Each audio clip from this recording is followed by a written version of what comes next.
بسم اللہ الرحمن الرحیم، اللہم صلی علی محمد وعلی آل محمد۔ داستان حیات کے سامعین، السلام علیکم ورحمۃ اللہ وبرکاتہ۔ کڑک سنگھ کے کڑکنے سے کڑکتی ہے کھڑکیاں، آپ نے یہ مقولہ تو بچپن سے سنا ہوگا، مگر اس کے پیچھے کی داستان کا نہیں پتہ ہوگا۔ کڑک سنگھ پٹیالہ کے مہاراجہ کے ماموں تھے۔ پٹیالہ کے سب سے با اثر بڑے جاگیردار اور گاؤں کے پنچایتی سرپنچ بھی تھے۔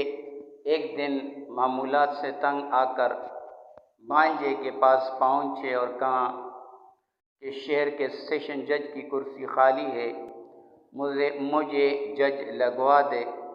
ان دنوں کسی بھی سیشن جج کے آرڈر انگریز وائسرائے کرتے تھے۔ بھانجے سے چٹھی لکھوا کر کڑک سنگھ وائسرائے کے پاس جا پہنچے۔ وائسرائے نے خط پڑھا۔ وائسرائے نام کڑک سنگھ، وائسرائے تعلیم کڑک سنگھ، تسی مینوں جج لانا ہے یا اسکول ماسٹر؟ وائسرائے ہنستے ہوئے، سردار جی، میرا مطلب قانون کی کوئی تعلیم بھی حاصل کی ہے یا نہیں؟ اچھے بری کے پہچان کیسے کرو گے؟ کڑک سنگھ نے مونچھوں کو تاؤ دیا اور بولے، بس اتنی سی بات، بھلا اتنے سے کام کے لیے گدھوں کی طرح کتابوں کا بوجھ کیوں اٹھاؤں؟ میں سالوں سے پنچایت کے فیصلے کرتا آ رہا ہوں، ایک نظر میں بلے چنگے کی تمیز کر لیتا ہوں۔ وائسرائے نے سوچا کہ بھلا کون مہاراجہ سے الجھے، جن نے سفارش کی ہے وہ جانے، اور اس کا ماموں عرضی پر دستخط کر دیے اور کڑک سنگھ جسٹس کا فرمان جاری کر دیا۔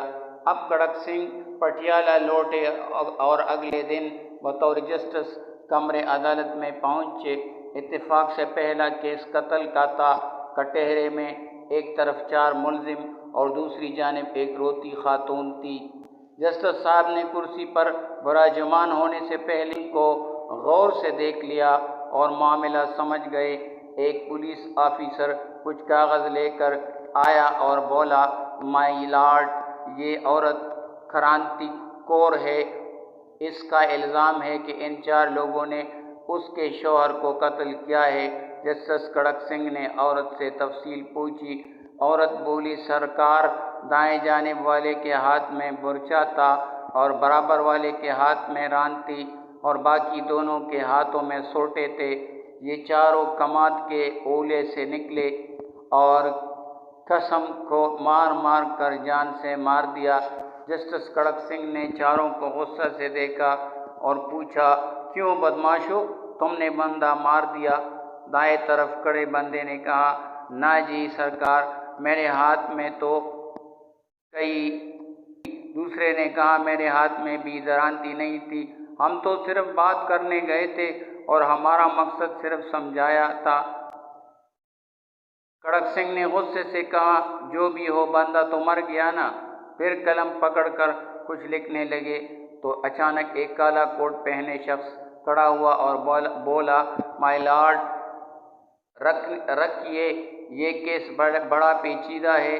یہ ایک زمین کا پلڈا تھا اور جس زمین پر ہوا وہ زمین بھی ملزمان کی ہے، بھلا مقتول وہاں کیوں گیا؟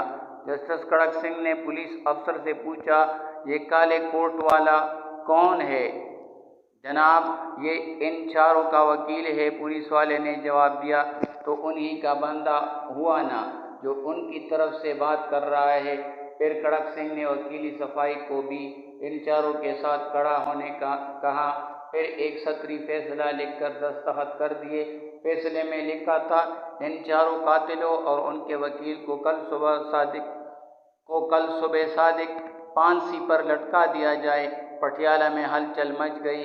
ہر طرف لوگ کڑک سنگھ کے نام سے تھر تھر کانپنے لگے کہ کڑک سنگھ مجرموں کے ساتھ ان کے وکیلوں کو بھی پھانسی دیتا ہے۔ اچانک جرائم کی شرح 0 ہو گئی۔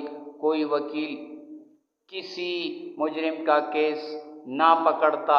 جب تک کڑک سنگھ پٹیالہ جج رہے، ریاست میں خوب امن رہا۔ اس پڑوس کی ریاست سے لوگ اپنی کیس کڑک سنگھ کی عدالت میں لاتے اور فوری انصاف پاتے۔ اس واقعہ میں دور حاضر کے پڑھے لکھے ججوں کے لیے ایک گہرا سبق ہے کہ اگر انصاف فوری اور مجرموں کے ساتھ ان کے وکیلوں کو بھی سزا ملنے لگے تو ملک میں جرائم کی شرح 0 ہو جائے گی اور عدالتی ریٹنگ بھی بہت اچھی ہو جائے گی۔